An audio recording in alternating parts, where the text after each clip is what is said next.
Hi, thank you for watching Digging to China. I'm Dong Sheng.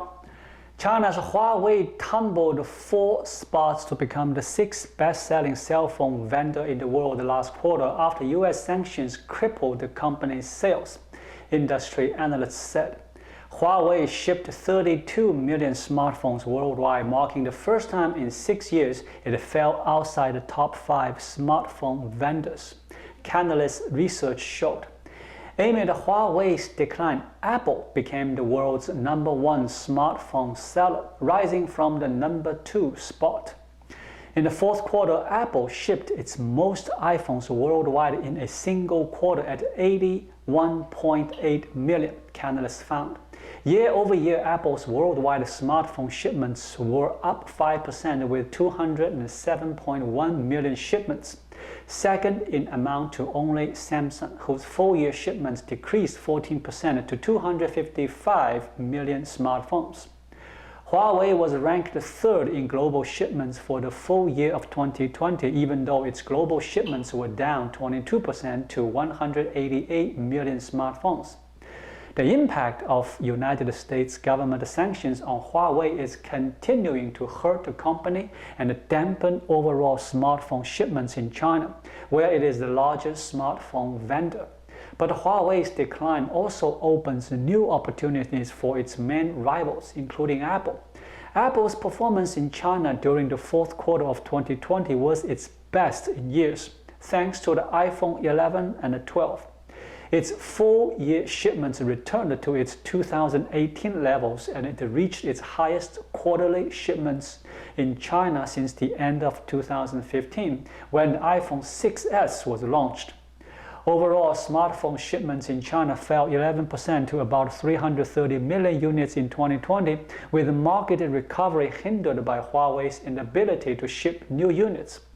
Even though demand in China for Huawei devices remains high, the company has struggled to cope with sanctions imposed by the US government under the Trump administration that banned it from doing business with American companies and drastically curtailed its ability to procure new chips.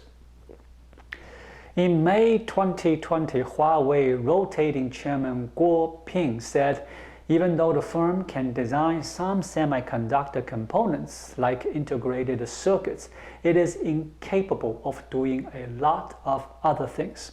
This left Huawei unable to meet demand for its devices, but gives its main rival new opportunities. Oppo, Vivo, and Xiaomi are fighting to win over Huawei's offline channel partners across the country, including small rural ones, backed by huge investments in store expansion and marketing support. These commitments brought immediate results, and the market share improved within mere months. Apple benefited from Huawei's decline because the company's Mate series is the iPhone's main rival in the high-end category, and only 4 million Mate units were shipped in the fourth quarter. However, Apple has not relaxed its market promotions for iPhone 12. Aggressive online promotions across e-commerce players, coupled with widely available trade-in plans and interest-free installments with major banks, drove Apple to its stellar performance.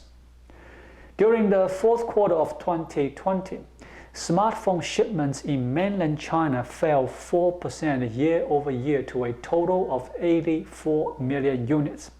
Even though it held on to its #1 position in terms of shipments, Huawei's total market share plummeted to 22% from 41% a year earlier, and it shipped just 18.8 million smartphones, including units from budget brand Honor, which it agreed to sell in November.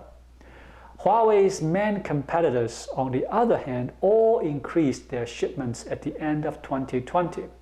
Oppo took second place, shipped 17.2 million smartphones, a 23% increase year over year.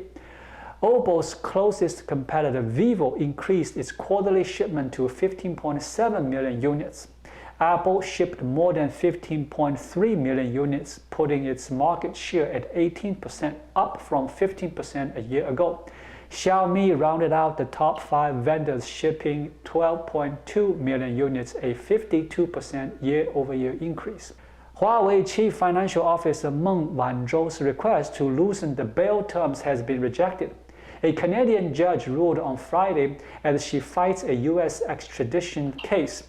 Meng is facing charges of bank fraud in the United States for allegedly misleading HSBC about Huawei's business dealings in Iran, causing the bank to violate the U.S. sanctions. She has been under house arrest in Vancouver, Canada, since her arrest at the airport there in December 2018.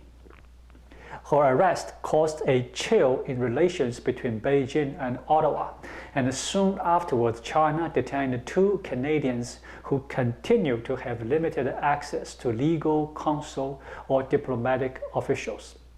Under the 2018 bail terms, Meng is permitted to leave her home in an upscale Vancouver neighborhood during the day, but must be escorted by a security detail at all times. Meng asked a court to allow her to drop the daytime security detail, pointing to health conditions that she said made her more susceptible to COVID-19, and noting that she has not broken any of her bail conditions in 2 years. Prosecutors for the Canadian government were against the change, arguing she should be considered a flight risk. On Friday, British Columbia Supreme Court Justice William Irk dismissed her request, stating that the current bail conditions are the minimum required to mitigate Ms. Meng's risk of flight to an acceptable level. He said Meng's lawyers did not present medical evidence that she is more vulnerable than most other 48-year-old women to be infected with the coronavirus. Meng will next appear in court on March 1st for the last stage of her extradition hearing, which are scheduled to finish in May. Thank you for watching. Please leave a comment and subscribe to my channel. Just click the subscribe button right here. I'll see you again shortly.